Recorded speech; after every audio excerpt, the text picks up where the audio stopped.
Hello and welcome to Beyond the Plate with Carol, where we will explore food and a little beyond. So come along with me on this journey and see what we uncover. All right, here we are. Welcome to Beyond the Plate with Carol at the studio at the Beacon. We are brought to you by the Red Arrow Diners, open 24/7 at all 4 locations, Manchester, Concord, Nashua, and Londonderry. And let's just get right into this. I'm really excited about my next guest. Welcome, Jeff Hastings. Welcome, Jeff. Well, thank you.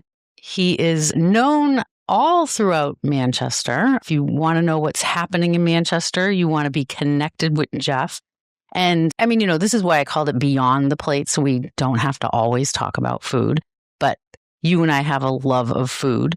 And Jeff is a self-proclaimed foodie, which I just love. I love that because that's Daryl and I, same thing.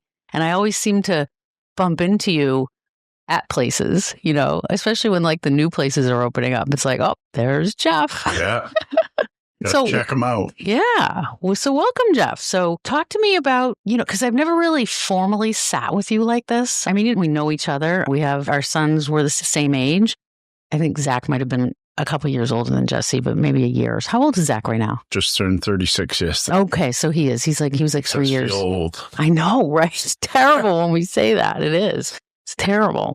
Well, my son, my baby, just turned 31 and he just had a child. So I have my first grandbaby. Married. And he just got married last weekend. So it's like, bam, all at once. But we go way back. And so talk to me about how all this kind of happened. Like, I think it might have started frame of mind photography first. Like, you're a photographer. So let's talk about that. What's your background? What Actually starts years ago when I was 14, 15 years old. I grew up in the North End, right behind where Engine 5 is. So obviously there was that connection with the fire guys, but also a friend of mine's father did some photojournalism. I was interested. I used to go out with him and chase stuff and things like that. So it started early. Yeah. And that was back in film days. And that was back when the newspaper was doing photos. It was more newspaper related. And I ended up going to college and went to school for photography, got out, ended up in big business, worked for several large businesses. I was on a team of people that helped start Home Good for TJX, did that for several years, and eventually worked for some corporate takeover people. And I really didn't like that vibe because I was that guy that would say nothing's going to change. And I'd be there the next week cutting your job. So that wasn't very fun. And so at some point, 13 years ago, I decided to do photography full time. And out of it grew the photojournalism side as well as other photography. But I really endured the photojournalism part of things and started doing it. It was kind of weird for me to be posting photojournalism things on my personal page. So mixed with my kids and things. So I started Manchester Information, and then it just started a following and kept going and going. And we do around 15 million views on Manchester Information on Facebook a month, and we've got just under 115,000 followers. That's like huge. It's a lot of work, but it's also when you enjoy what you do, it's not work. Right. And that's like the best part, really. And one of the things that my goal is to be out there covering the first responders working, because there's so little good attention on first responders. If they do something wrong, then they're the first to be featured on the front page. But generally speaking, they don't get a lot of positive attention. So the fire, the police, the EMS people, they enjoy seeing their photos. Yes. And I think it gives us that really don't know exactly what they do, and it's far beyond like the firemen going and blowing a hose. There's so much more. And you cover that. I love that started when you were young, living near Engine 5. Yeah. And so what? How did this did you just go knocking on their door and then just start taking pictures and follow them, or how?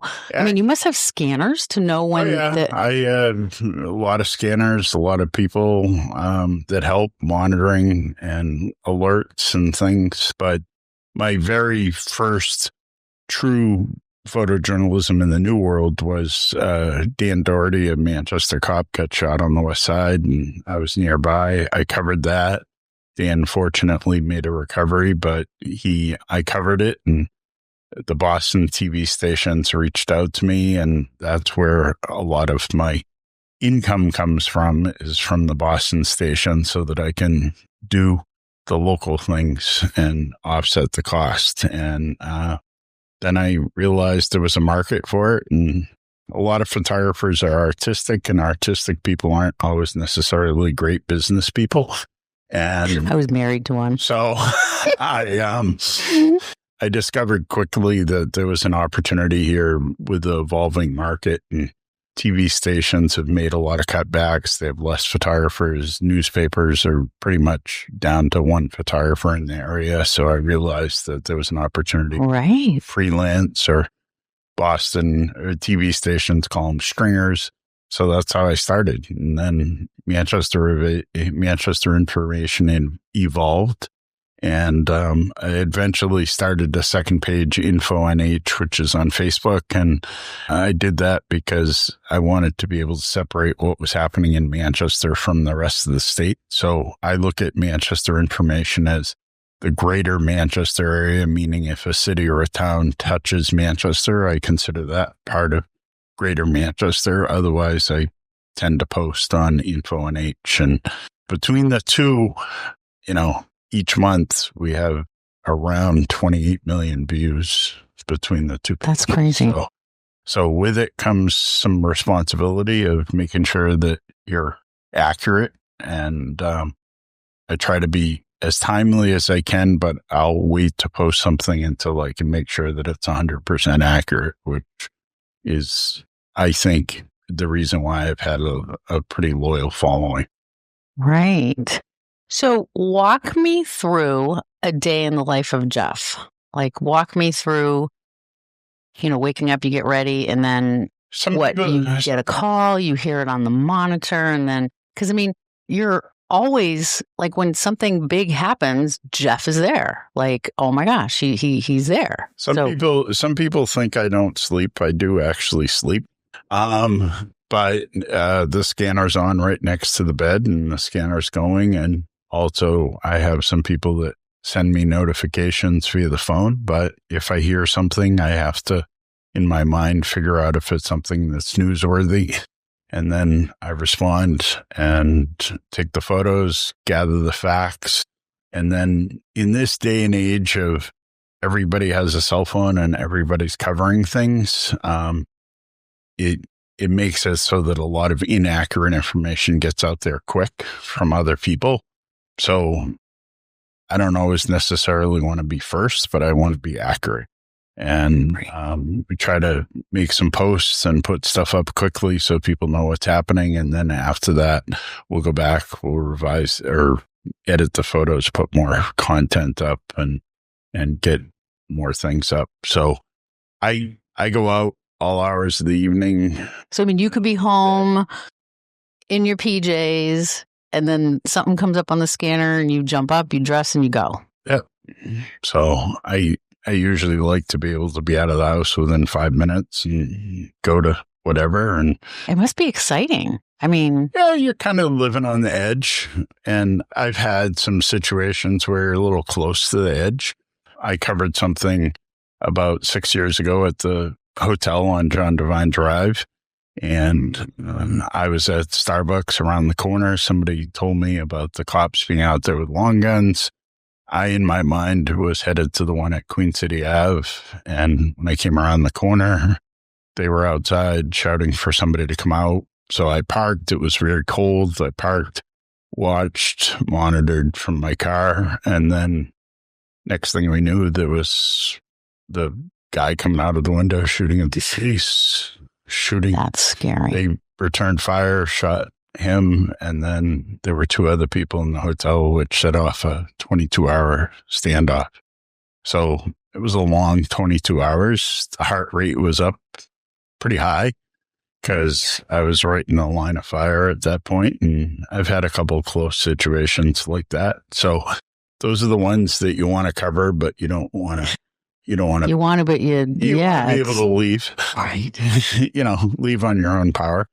But there's definitely an adrenaline rush of things as it's happening. And as I mentioned, I have a great working relationship with all these guys. So they know me, they trust me, they still keep me safe, but they know when I show up at the scene who I am. Right. And they don't have to start over with who are you, what are you doing? So like tell me what it feels like when you know in your heart and your gut, you're at an incident or and you've captured a picture and you're like, oh my gosh, this is the picture. Like, tell me what that feels like. Well, sometimes you capture pictures that probably shouldn't be published, but when you're at the scene, you're just shooting what's happening and evolving.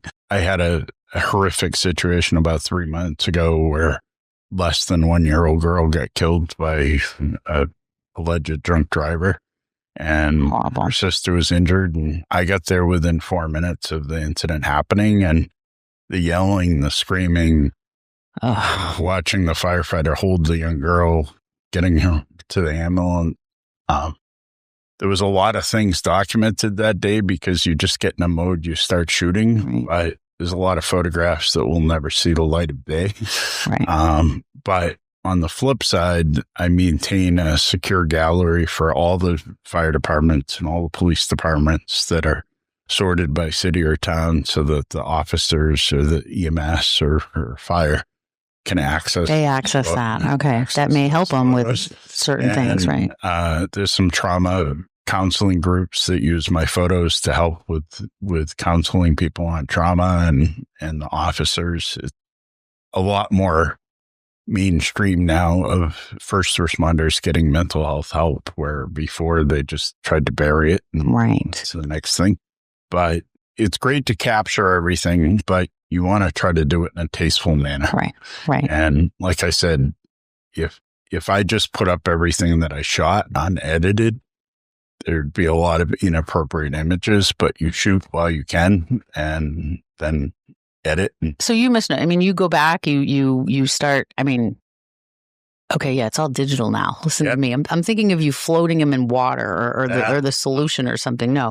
So it's all digital. What has been your most memorable picture that you've taken in Manchester? Like, what has been?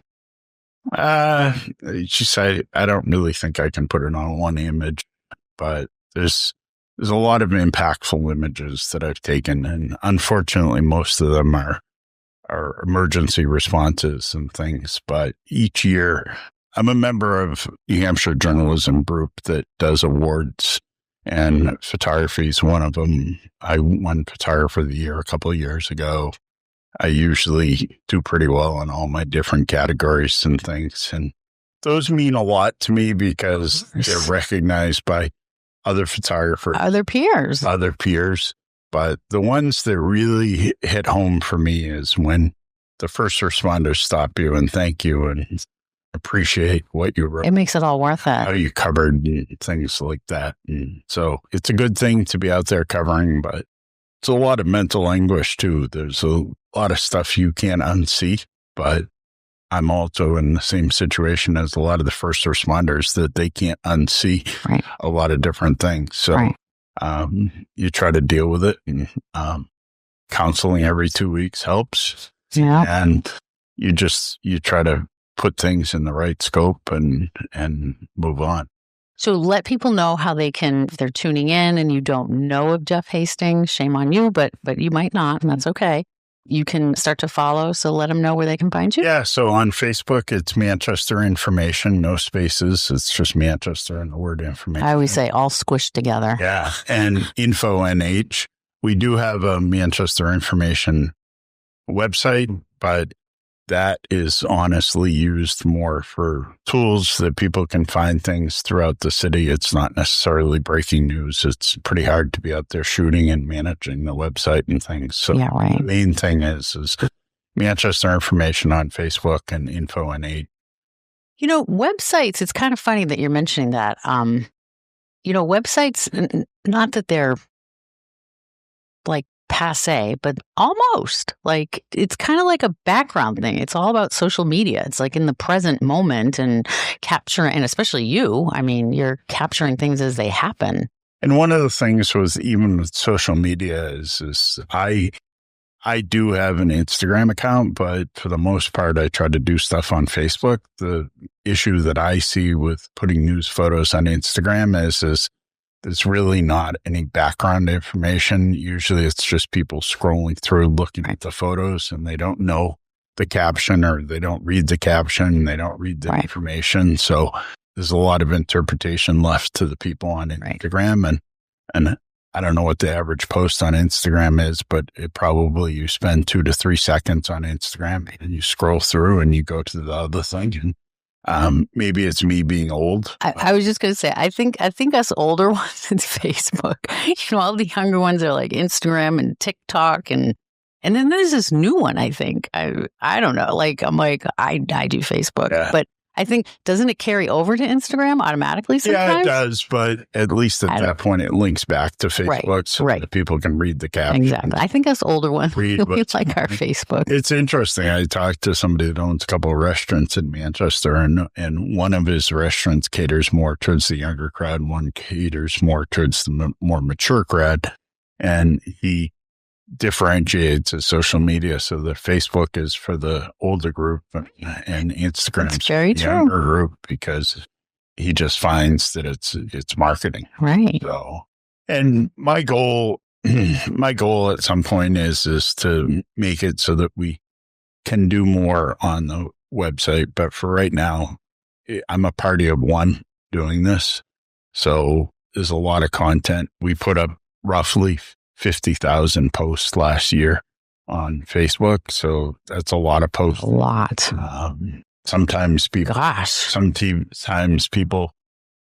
point out there may be a word misspelled or whatever. Please. There's always going to be those. Yesterday I was out in the pouring rain covering a rollover accident, and the phone's getting wet, and I'm trying to post something, and I missed one letter, and you would think the world was coming to an end. Stinking people. And I just take it with a grain of salt and just. You got to. I imagine you have to, because there's always those people out there.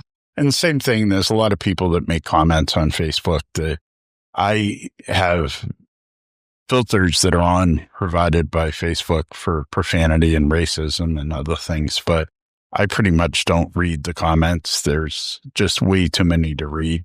And I feel like I want to engage with the people on the comments, and that's not going to end well.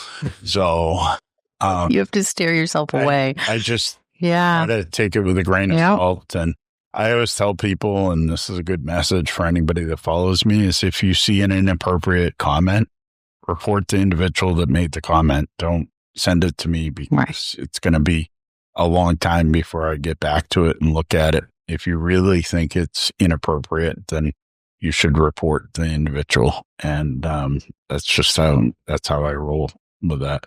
So, and I spoke to Carol a little bit before we went on air, and one of the things that I've been really trying to do is the last 2.5 years is to really concentrate more on the activities that are happening in Manchester, the good activities, the good event, covering things, whether it's Taco Tour or the car show or any of the big events, the arts festivals coming up. And we do a lot. I mean, there's a lot. There's so much to do in Manchester, and being a Manchester native, and I love Manchester. I love the fact that it's evolving. Mm-hmm.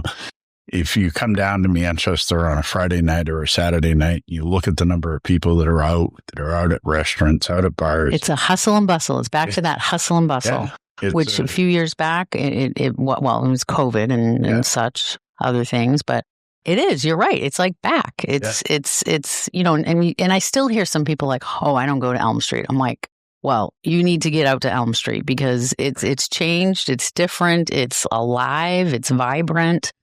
So which brings me to, like I said before, I often bump into you in, certain restaurants, or not certain, many different restaurants all the time. So what are some of your favorite places right now? So what is your food scene? So I try to be diverse about what I have. I mean, where I go and things like that. When a new business opens, I always want to go check it out. Mm-hmm. I don't necessarily do reviews on restaurants, but I'll usually make the public aware and of new businesses that are opening, giving them the most information that I can. Again, there's always going to be some people that jump on the comments of throwing stuff under the bus. But like you said, I think the most important thing you said is keeping it even. Right. No reviews, no bad, good. You know what I'm saying. Right. But keep it, I'm the same exact way. There's some food blogs that are out there, and I won't mention names, that I almost think that they should go away sometimes. Mm-hmm. Somebody will go to a restaurant and have a negative experience and say they're never going to go back, but they'll still take the time to write a 3-page dissertation about the restaurant. I know exactly which one you're talking about too. Drives me crazy. So I think everybody's right to have their opinion, but they have to remember that most of these restaurants are small businesses, and that one thing hurts. Can really hurt. Right. It's true. And, I spend I have an office on Hanover Street in Manchester, and I spend a lot of afternoons for a couple hours at Ignite Hooked. And the owner-operator of Ignite does a wonderful job. You cannot get any better. And it's kind of interesting because Ignite has really become like my Cheers bar, so to speak. It is. Afternoon. You know everybody when you go there. It's so fun. And more than 50% of our customers are regulars, which tells you something about it. But just the atmosphere and the fact there's probably about 10 of us there in the afternoon that we solve a lot of world's problems. We usually come in at the end of that and I see them all, and it's I love it. I love it. And so I think I would say I don't have one favorite. I mean, I'm certainly, if you were to look at my credit card statement, spend more at Ignite than anywhere else. But part of that is my therapy to go there in the afternoon and speak to people. I tend to gravitate more towards local businesses, locally owned businesses versus chains. I mean, us as well. Some people like chains, and that's fine, but I'd really like to support the local people. Just a side note, I grew up as I mentioned, the North End. I grew up and my parents and grandparents had a store, Boys Market, which was... My brother told me that a couple of weeks ago. I'm like, what? Appleton Street, which is where Angela's the shop is now. I worked in the store from age 8 on and always did stuff. And if I think back now, if it still existed, it would be such a successful business because we had delivery, we had a postal substation, we had 2 butchers, we had everything that you could need. And the reason why I bring it up is that as the chains started coming in, the Hannaford's and things like that of the world, people went from doing their weekly shopping at my parents' store to bread, milk, something that they needed in an emergency. And it ultimately put my parents out of business. Yeah. And in the day of Amazon, it's so easy to go on Amazon and order something versus go down to your local business. Exactly. But I use photography equipment as an example. I know that I can buy stuff on Amazon cheaper. I know I can buy stuff out of New York cheaper, but I go to Hunt's, which is a chain. But the fact that I can walk in, see, touch, feel, and I have one key person that I deal with. He can help me with my problems. He can help problem solve. He can do all those things. You can't necessarily. I didn't realize Hunt's was a chain. Oh yeah, they fought up a lot of photo stores, so they've okay, but they're still. I would still consider it local. Yeah, out of Melrose or But the thing is I try to remind people. Yes, you can buy that lens from Amazon, but every time you do, you're putting a knife in the back of the local person. Totally. And in most cases, when you talk to local businesses, they'll match the price on Amazon. They'll do those things. Right. And so I think it's really important to support local business. And we strayed off restaurants, but it's all local business. Right. It's just like with my sewing store, I'm the local quilt shop in Salem. And, Joann's closed. Where are they going? Right. They're coming, but then they're like, they want the coupon. They want the this. They want right. You can only do so much, right. And then you're not getting, when you buy on Amazon or Joann's and stuff, you're not getting the support, especially when you're buying sewing machines at Joann's and on Amazon. And then they come to me and they're like, you're a brother dealer, so you should fix this. And I'm like, no, that's a mass market machine. It's not what I sell. So but some people don't understand that. It's very important. I think with restaurants, as new restaurants open, a lot of people criticize the prices and things like that. And there's on one of the food blogs, somebody put a real negative post about the pricing at Cheese Louise, which was up in North Conway. And I thought the owner or the manager of the restaurant did a phenomenal job and basically broke down what the person answering was back. Yep.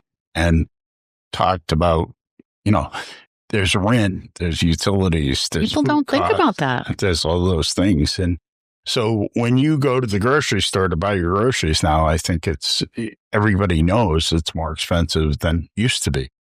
Well, the restaurant's paying those same increased prices. So right. I think it's important for people to remember that the business isn't necessarily gouging the prices. Yeah. And if they are gouging the prices, then the market will take care of itself. But for the most part, restaurants open, they make adjustments, and they either succeed because they get their niche and everybody keeps following them, or they don't. But at least give them a chance. Right. For reading a menu of a new business and making a critique about it before you even go. I joke that probably half the people making a lot of these negative comments don't leave their house. They just sit there and I agree. First ones to throw people under the bus, but they had no intention of going to that restaurant, but it makes them feel good to share that. Yeah. So, yeah. What do you think about, I'm excited about Without. Yes. Isn't that cool? And I think it's going to be a really cool space with a cool vibe. I've been popping into the new space that Mocha Pods go to right. How soon is that going to happen?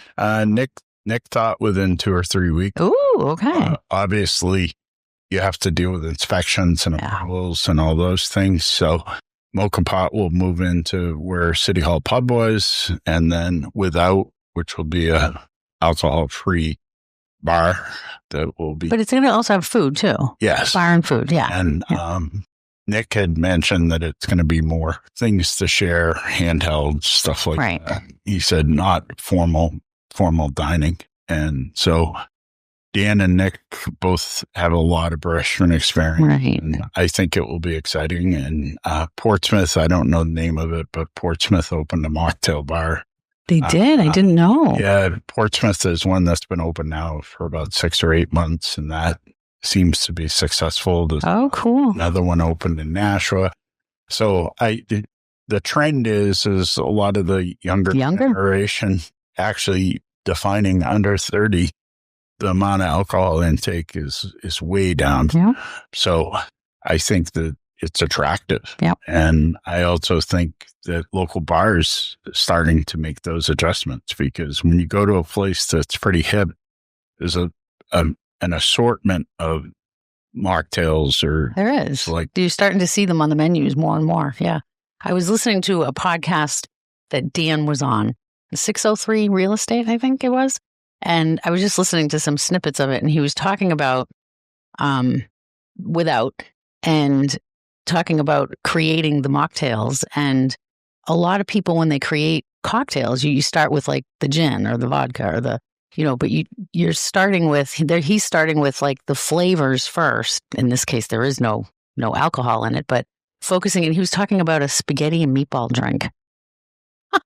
Don't know if that would be my first choice, but hey. That's what I'm like, okay. Now see, just hearing that though is in my head and I can't wait till it opens to go. I want to go try that train. But it's interesting. I haven't been yet and experienced it myself, but talking about meatballs, I mean, it's like the meatball. Rock and roll meatballs. And who would think that would be a concept? But right? I've seen nothing but good reviews. Have you been? No, I haven't. You got to go, John. And I agree with you. That's somebody thinking outside of the box. Well, that's Kevin, for sure. And doing something. And so there's a lot of critics that right before they even open the door saying this will never work, so on and so forth.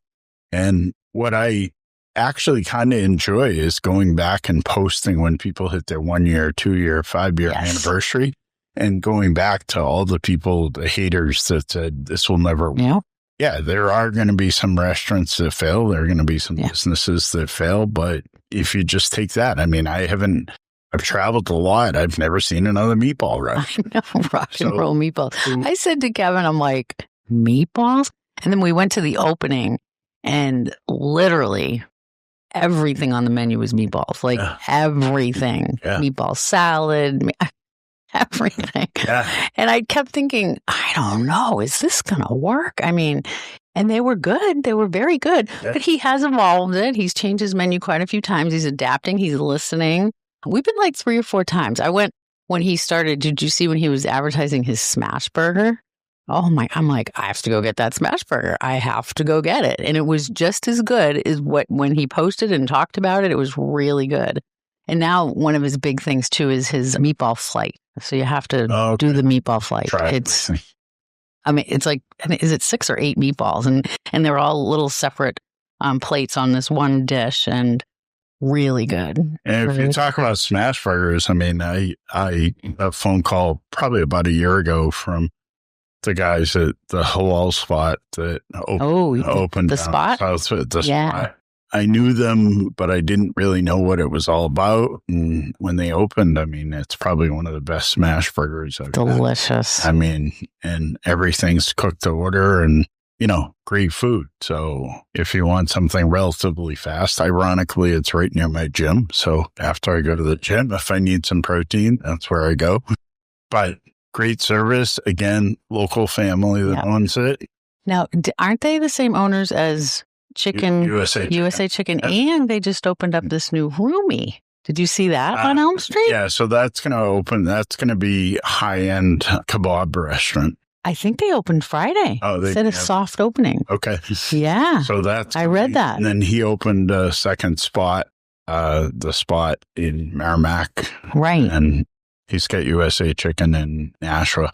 But really good family. Went through some turmoil, changed things around. Yeah. Just hearts of gold. And that's an example of a local business giving back. Sip, who is the owner or the manager, he saw a post they did about first responders and how it was a really impactful day about a month ago where they just got things shoveled against them multiple times during one day.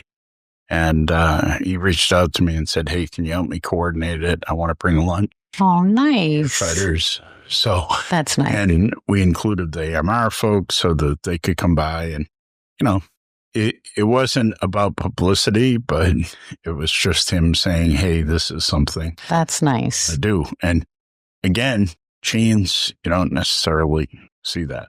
So anyways, keep it local. Keep it local for sure.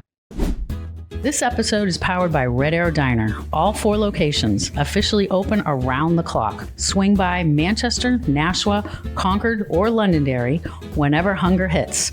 From pancakes at 2 a.m. to fries and gravy for breakfast, we've got your cravings covered. Red Arrow, New Hampshire's favorite 24-hour diner tradition. Have you ever, and I'm just going to tout my horn just a little bit, have you ever had the smash burger at the diner? No. We have a great smash burger. Breakfast guy. I am not a breakfast. Oh, yeah. So I work on Sundays at my sewing store in Salem, and I'll stop there usually on my way to work. I have a smash burger. See, I'm not a breakfast person. I mean, I do every once in a while, but on vacation. I I had a lifestyle change in March last year. That was scary.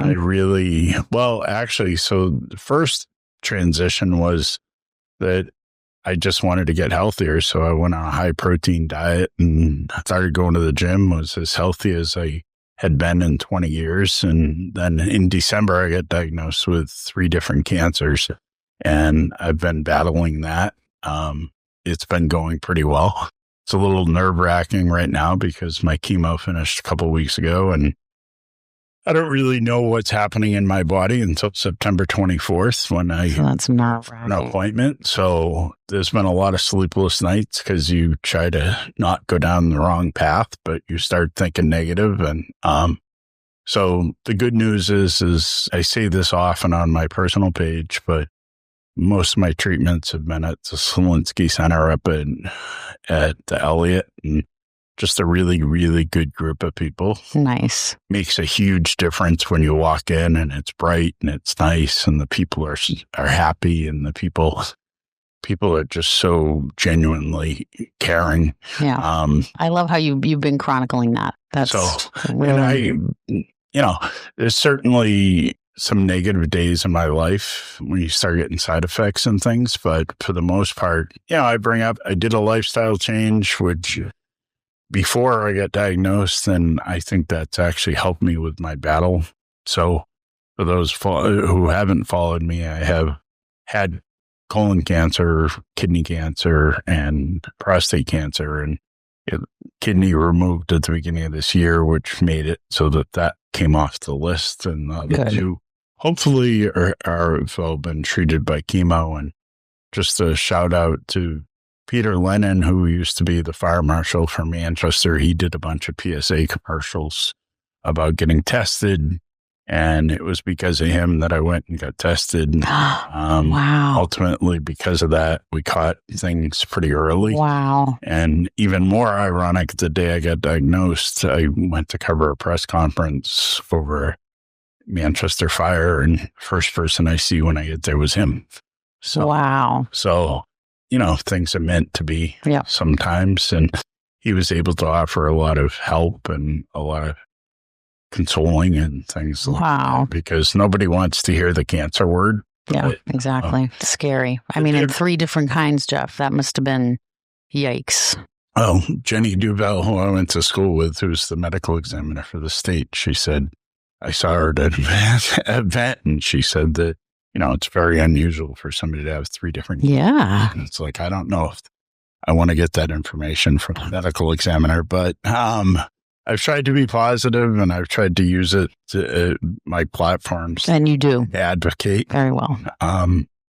It's just rough because being self-employed, that's probably been the toughest part, because all of a sudden, where I would have run out in the middle of the night while I'm on treatment, you can't.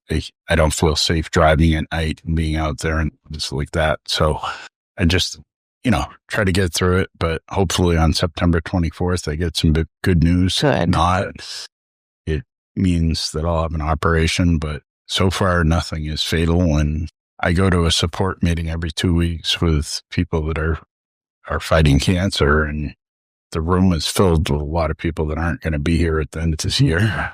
Awful. So it kind of keeps it in perspective, and tells you, what you have is bad, but it's not as bad as these people. So anyway, sorry for Debbie. Debbie Downer moment. No, that wasn't. I think if anything, it was a PSA to, get out and get tested, and, definitely. I do think that in general, being self-employed makes it a little bit more challenging. It's with insurance and income, things like that. But you try to do your best and you try to get through it.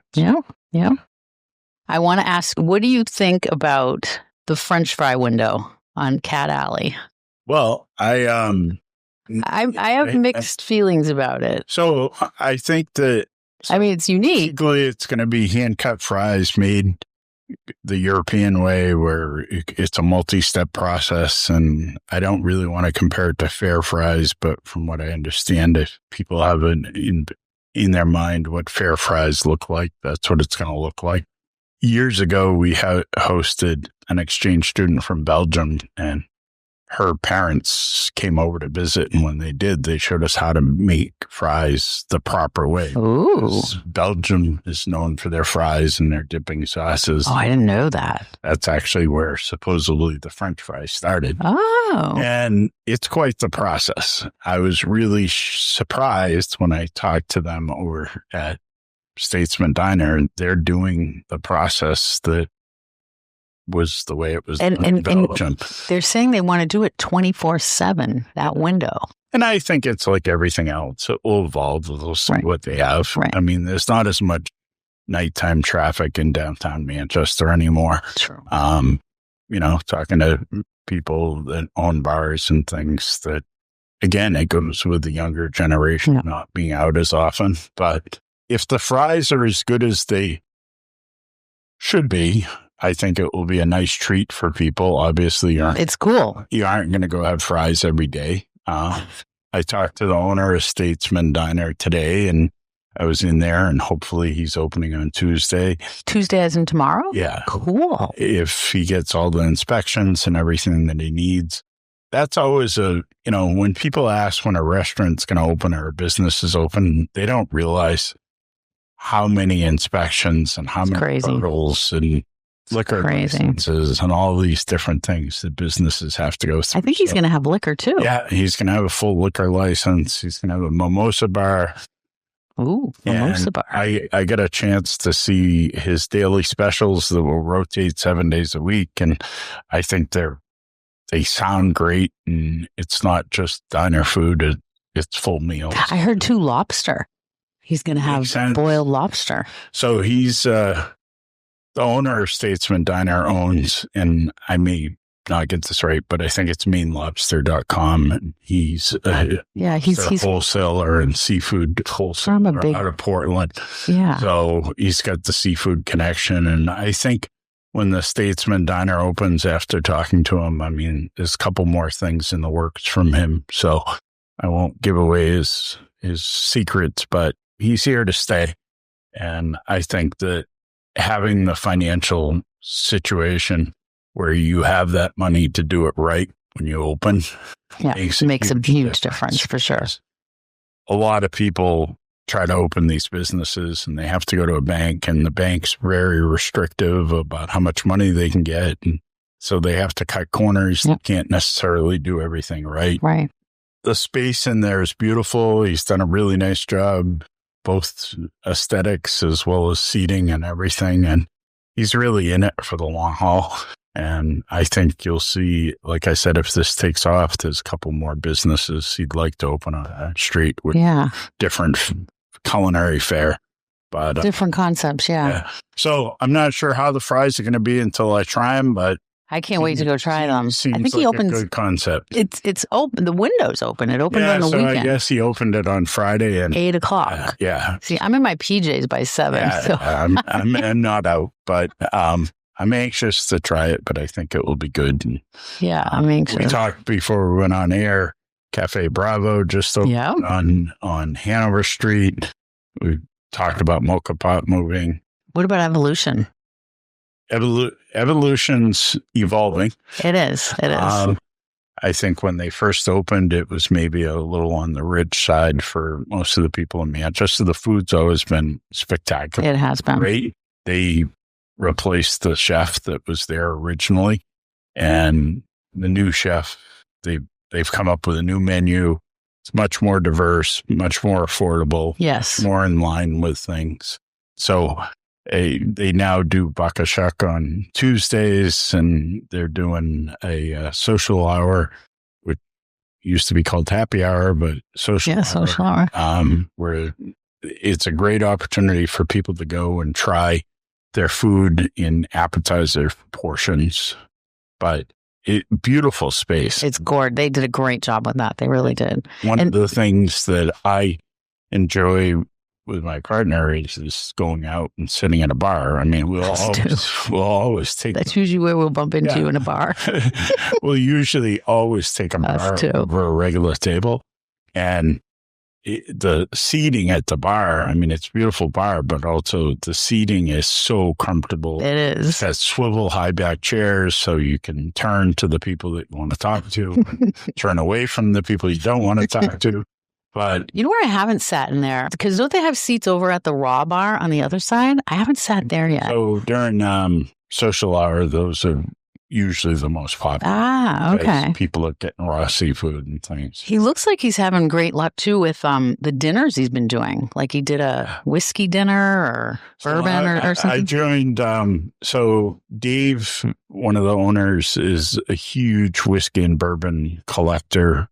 He had, I think, over 3,000 yes house. And so when he opened this, he opened the green room, which is a lot of his collection. But they set up a whiskey club, which was just a shout out to them. It's $50 a year and second Tuesday every month. So tomorrow they'll have a different vendor come in and do high-end whiskey tasting. Oh, and I can't believe Daryl hasn't joined that. Yeah, and it's all included, and they usually have a few apps and things like cool. But I've been to 3 so far, or the 3 that they had so far, and it's really becoming like a great social event. It's not just about the alcohol, because people come and people, and then there's other people you learn about, and it's been a really good experience. Cool. So Tuesday, tomorrow, maybe I can go get French fries at the diner and then go get whiskey, but show my diversity. But they're doing vendors coming in to do Japanese whiskeys, and a lot of it's very, very high-end stuff. And that's interesting. Fun. And then Dave also has, they bought 1750. Love that menu. About a year ago, a little more than a year ago. And that's a case where maybe he should have renamed it as the new tap house so that people knew, because there had previously the less than stellar reviews. Yeah. But when he took it over, they really revamped. I love their menu. Quality. Yeah. And the nice thing is we like going there because if you want to go there for a snack, if you want to go there for an appetizer, it's great. If you want to go there for pizza, it's great. But if you want to go there for a full entree, it's great. That's what I like with a menu. Yes. The Crown, I think, does all that. Right. You can do a burger, or you can do anything. Yeah. But, so it's 1750. Again, a local owned business. Yep.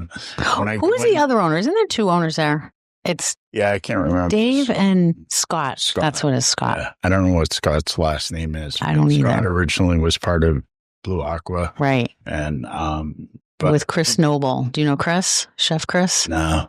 I interviewed him actually, his podcast is going to go up tomorrow. He's at the new Figaro's in Wyndham. Wyndham, man. You got to go check that out, you and Lauren. And Eric Chartrand, who's pretty well-known bartender that's been around the circuit. That's where Eric landed too. Figaro's?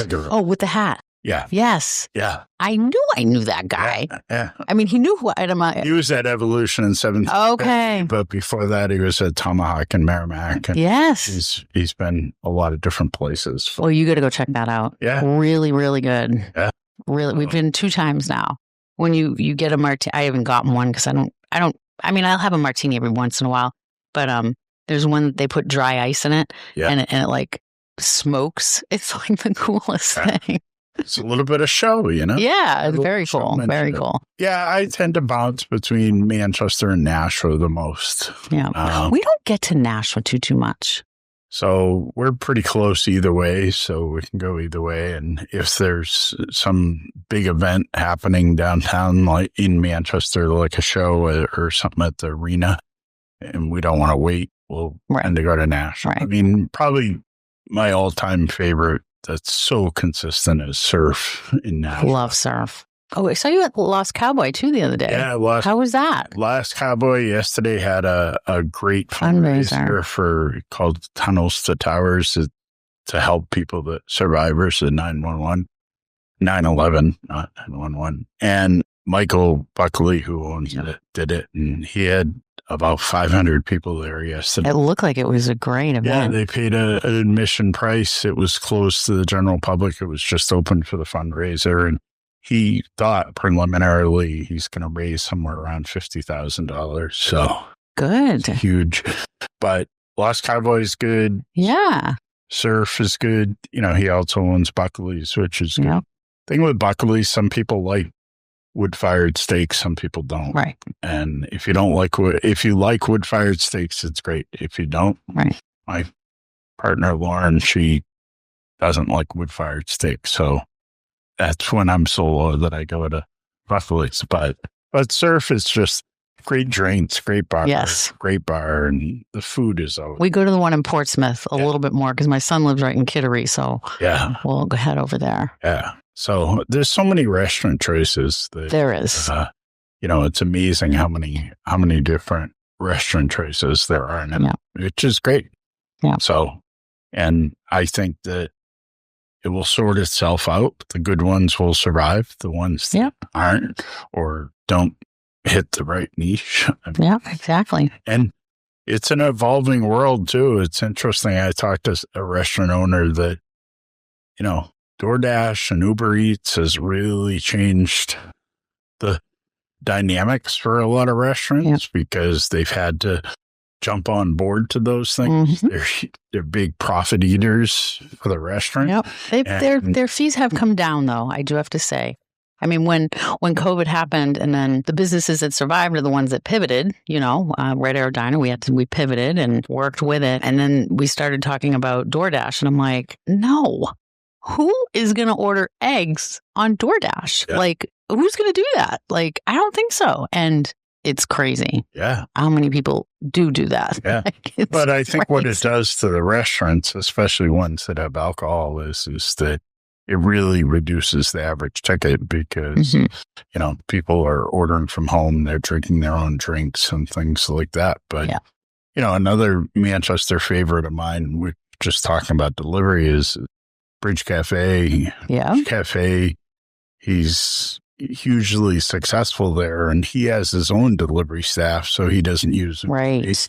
But the amount of to-go food that goes out of there is crazy. And if they do a good job on a Saturday and Sunday, there's a lot of breakfast stuff that's going out and things like that. So I always enjoy going in there because, again, the owner's friendly and it's local, and it's a really good thing. The one thing that somebody made a comment about is everybody keeps waiting for mint to come back, but everything that I know, I don't think so either, unfortunately, but because that was good. Yeah. So it had a diverse menu again, because you could go from sushi to American fare, but I wouldn't hold your breath. Yeah. I agree. That's what I know. Yeah. Well, this has been really fun. This has been very fun. I do this little thing. It's kind of fun. I do some rapid fire questions for you. Okay. Morning person or night owl? Morning. Favorite place to photograph in New Hampshire? White Mountains. Sweet or savory? Savory. Me too. Go-to coffee or drink order? I'm pretty diverse, but, first of all, I'm a decaf black person, so I guess I'm on the boring side of things, but I switched to decaf when I did my lifestyle change, but love a good Americano that's made well. Williams & Sons. Williams & Sons is great. Mocha Pot, all great places. Yeah. But I haven't been to Mocha Pot. I have to go check that out. Hometown. Yep. Hometown. Hometown. You're always safe there because it's one of the first responders' favorite places. So there's always a fire truck or police cruiser there. So it's a good place. Favorite comfort food? Probably, I call it Chinese pie, shepherd's pie. Yum. Yeah. Gosh. Yeah. Filled with carbs. I know. Which I try to stay away. I know. But we got to every so often. Every so often. That's right. Yeah. One restaurant you could eat at every week. Oh, well, I think you already answered that. Surf. Okay, Surf. I was going to say Ignite, but Ignite I already do eat at every week. But what is the best photography tip in one sentence? I would say capture the moment. It's when this is expanding on that sentence, but it's so much when you're doing photography for real, it foreground, background subject going through my mind all the time about what am I going to tell the story about. Right. And just the editorial comment is that a lot of the media organizations have gone to reporters out there with cell phones that are showing up and the fire's out and it's a burnt out building, and a photo of a burnt out building is not the same as a firefighter that's on a ladder truck fighting the fire. Yeah. So capture the moment. Capture the moment. I like that. Capture the moment. I like that. Well, thank you so much for coming on. I think this was great. I can't wait to see you out and about. I'm going to tell Daryl about the whiskey dinner tomorrow night so he can join for $50 a month. And $50 a year. Oh, a year. A year. Yeah, $50 a year. But there's one every month. So that's cool. Yeah. So well, maybe does Lauren go to that? No, she is. Is it guys only? No. Oh, okay. I would say it's probably like 30% women, 70% men. Okay. But Lauren's a no brown liquor person, so I couldn't get her there if I wanted to. But it's great because I know a lot of no brown liquor. Yeah, I think there's a past experience there. But yeah, there's a lot of firefighters that I know that have joined, and Tim and Margot from ZID were last week or last month. And yeah, it's a pretty diverse crowd. So, cool. I love it. I mean, I'm not looking to become a whiskey or bourbon expert, but it gets you out. It's like you said, socializing, meeting different people, creating relationships, and trying some whiskey. Yeah. A couple of years ago, I was on a celebrity cruise, the brand Celebrity, and they had bourbon and scotch tastings in the afternoon. But I get bored on the ship, so I went and participated. Yeah, why not? All of a sudden, I discovered it. So, yeah, it's kind of cool. And it's interesting. I've cut most of the alcohol out of my life, but good bourbon, good tequila. Yeah. Yeah, life is good. Cool. So. Well, thank you so much. Have you had any beeps while you were here? So no emergencies? I didn't pick up my phone once. So when we're done, we'll see if I'm running out the door. Oh, my goodness. So, yeah. Well, thank you so much. And I can't wait to bump into you next time, maybe at the window in Cat Alley. Nice. Oh, my gosh. I can't wait to go try them. It works. Thank you, Jeff. Okay. Thanks.